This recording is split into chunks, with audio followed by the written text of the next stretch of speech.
আসানসোল পুরসভার 22 নম্বর ওয়ার্ডের লোহার কুমারপুর এলাকায় পুকুরের জমি সংস্কারের কাজ করতে গেলে পুরো কর্মীদের বাধা দেওয়ার অভিযোগ। ঘটনাস্থলে পুলিশ।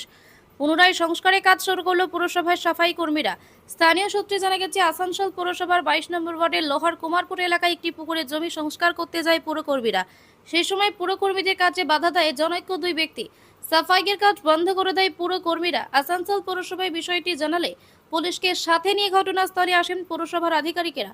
পুনরায় শুরু হয় পুকুর সংস্কারের কাজ। যদিও পূর্বে এই পুকুর ভরাটের চেষ্টা করা হয়েছিল বলে অভিযোগ ওঠে। ঘটনায় পৌরসভার পক্ষ থেকে পুলিশি অভিযোগ দায়ের করা হয়েছিল। আজ সকালে সাফাই কর্মীরা সংস্কারের কাজ করতে গেলে তাদেরকে বাধা দেওয়ার ঘটনা ঘটে বলে অভিযোগ। পরে পুলিশ ও পুরো আধিকারিকেরা পৌঁছে পুনরায় কাজ শুরু করেন। এফআইআর করা হয়েছিল এই জায়গাটা সংক্রান্ত যে পুকুর ছিল। আজ সকালে হেড অফিস থেকে আমাদের টিম এসেছিলেন স্যানিটেশন ডিপার্টমেন্টের। এই জায়গাটা পরিষ্কার করা, যতটুকু জায়গা পুকুর ছিল আর কি, বিএলআর অফিসের ইয়েতে কাগজে যে পরিমাণ পুকুর ছিল সেটা পরীক্ষার জন্য হেড অফিস থেকে টিম পাঠানো হয়েছিল। তো কিছু মানুষ নাকি এখানে অবজেকশন করেছিল।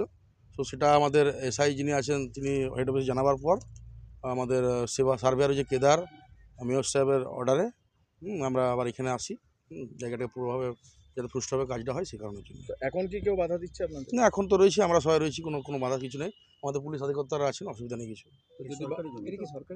সেটা তো আমরা বিএলআর কাছ থেকে আমরা যে রেকর্ড পেয়েছি যে পুকুর আছে, সেটা তো আমরা সেই তার এগেনস্টে তো এফআইআরটা হয়েছে। আপনার নাম? আমার নাম কপিল মুখার্জি, সাব স্টেশন বড় 5 এএমসি।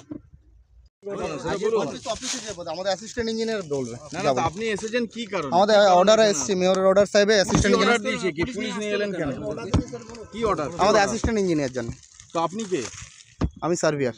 সার্ভে কেন এসেছেন? পুলিশ নিয়ে আসতে পারে কেন আপনাদেরকে আজকে? মানে কি কারণে এসেছেন? আপনাদের ওইটাই তো বলছি, আপনাদের উত্তরগুলো সব আমাদের অ্যাসিস্ট্যান্ট ইঞ্জিনিয়ার দেবে। আপনাকে তো বলছি আমরা, কোনো আপনার সমস্যা হয়েছে? কি সমস্যা ও হয়েছে? যা বলবে অ্যাসিস্ট্যান্ট ইঞ্জিনিয়ার আর মেয়র সাহেব বলবে। একটাই কথা, এই জায়গাটা কি সরকারের? তো সেটা বলুন। আপনারা এসেছেন যখন, আমাদের এখন না এটা কি সরকারের জায়গা? হ্যাঁ স্যার, একটু এটা আমাদের অ্যাসিস্ট্যান্ট ইঞ্জিনিয়ারই বলবে যা বলো। আমি তো বললাম, একটা কথা বারবার করে বলবেন না। আমাকে তো বলছি বাইট দেবে, আমাদের অ্যাসিস্ট্যান্ট ইঞ্জিনিয়ার দেবে। আপনি কে? আমি তো বললাম, আমার তো পরিচয় দিলাম আপনাকে। আমি সার্ভিয়ার, আসানসোল কর্পোরেশন। যে আপনাদের এত লড়াই, এত চেষ্টা, অবশেষে দেখা গেল যে কর্পোরেশন থেকে লোক এসে পরিষ্কার শুরু করলো। কি হচ্ছিল সকাল থেকে? কাল থেকে কর্পোরেশন লোক পরিষ্কার করছিল। আজকে সকালে লেগেছিল লেবার 6টার থেকে, আজকে যেহেতু গরম পড়েছে। হঠাৎ দেখে 11টার সময় আমরা মন্দিরে বসেছিলাম, লেবারগুলোকে উঠিয়ে দিয়েছে শঙ্কর শর্মা আর অমর আটারে। আমরা এলাম, ওনাকে জিজ্ঞেস করলাম কেন উঠালেন। বললো উনি বলছেন আমার কাছে অর্ডারটা দেখাতে হবে, কর্পোরেশনের অর্ডার দেখাতে হবে। আপনি কর্পোরেশনে যান, আপনি লেবার কেন উঠাচ্ছেন?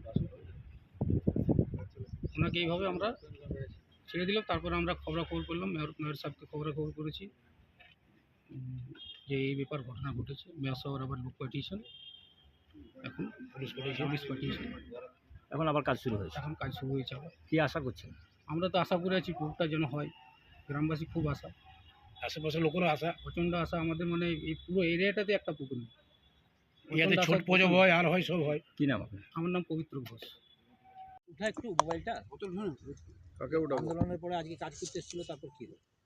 আমাদেরকে আমরা মেয়র সাহেবের কাছে মার্ক ডেপুটেশন তো এর আগে দিয়েছিলাম।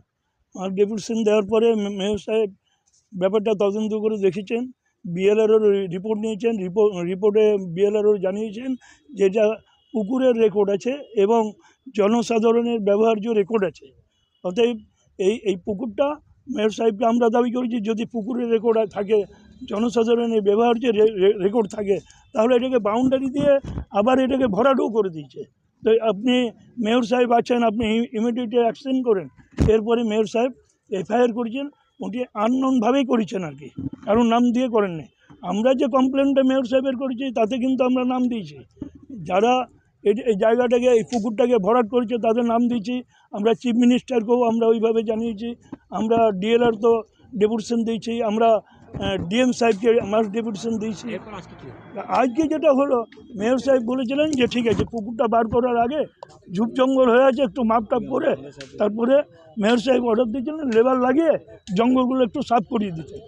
তো লেবার কালকে লেগেছে, কেউ বাধা দেয়নি। আজকে লেবার যখন এসেছে, আমরা শুনলাম যে অমরনাথ আটারি বলে একজন আছে, আর একজন উজ্জ্বল শর্মা, শঙ্কর শর্মা বলে, ওরা এসে লেবারগুলোকে ধমকে বলেছে তোরা এখান থেকে চলে যা, এখানে আর না হলে মেয়র সাহেবকে পাঠিয়েছে, মেয়র সাহেবের অর্ডার দেখা। এইভাবে লেবারগুলোকে তুলে দিয়ে ওরা চলে গেছে। আমরা যথারীতি নিয়ম মাফিক আমরা কর্পোরেশনে জানিয়েছি, মেয়র সাহেবকে ফোন করে জানিয়েছি, তারপরে যা ব্যবস্থা নেওয়ার কর্পোরেশন থেকে নিয়েছে। আর এখন পুলিশ আধিকারিকরা এসছেন কর্পোরেশন থেকে, যিনি দায়িত্বে আছেন। আপনারা লড়াই করছিলেন, আন্দোলন করছিলেন, আজকে সকাল থেকে কি দেখতে পেলেন? আমরা আন্দোলন আজ থেকে করি নাই, যখন থেকে পুকুরটা স্টার্ট মানে বাউন্ডারি শুরু করে তখন থেকে আমরা আরম্ভ করেছিলাম। তখন আমাদের লড়াই করতে করতে একটা ছেলের জীবন চলে গেছে এখানে। জাস্ট এইবারে আমরা করতে পারি না, হয়তো আমাদের দাদুরা বাবারা কিছুই করতে পারে না। আমরা এতদিনে একটা এখানে মন্দির করেছি, সবাই মিলে আলোচনা করে এই জিনিসটাকে আমরা আজকে মেয়রের কাঁধে ফেলাইছি। মেয়র যা ব্যবস্থা নেবে তাতে আমাদের গ্রামবাসী আশেপাশে, এখানে কালী ঠাকুর বিসর্জন হয়, এখানে আমাদের দুর্গা ঠাকুর বিসর্জন হয়, এখানে ছট পুজো হয়, এখানে ঘাট হয়। আমাদের একটা ঘাট করবার জায়গা নাই। এতদিন আমরা জোরে ঘাটে করতাম, সেই জোরটা দেখুন নষ্ট করেছে, সৃষ্টি করেছে, জল আর জল যেছে। সেই জন্য আমরা অনুরোধ আমাদের মেয়র সাহেবকে, অনুরোধ আমাদের এখানে মন্ত্রীকে, আমাদের অনুরোধ কাউন্সিলরকে, আমরা অনুরোধ করে বলছি যেমন পুকুরটা হয়। কর্পোরেশন তো কাজ শুরু করেছে। হ্যাঁ, পুকুর যেমন হয়, কর্পোরেশনও কাজ শুরু করেছে, কর্পোরেশন আসছে যেছে, আমাদের খুব আশা দিয়েছে। এইটাই আমাদের অনুরোধ, আমরা জোরোধ করে বলছি পুকুর যাই হোক, পুকুর যেমন হয়। আমার নাম বিমল মণ্ডল, লোহার কুমারপুরে থাকি, এই আমার বক্তব্য।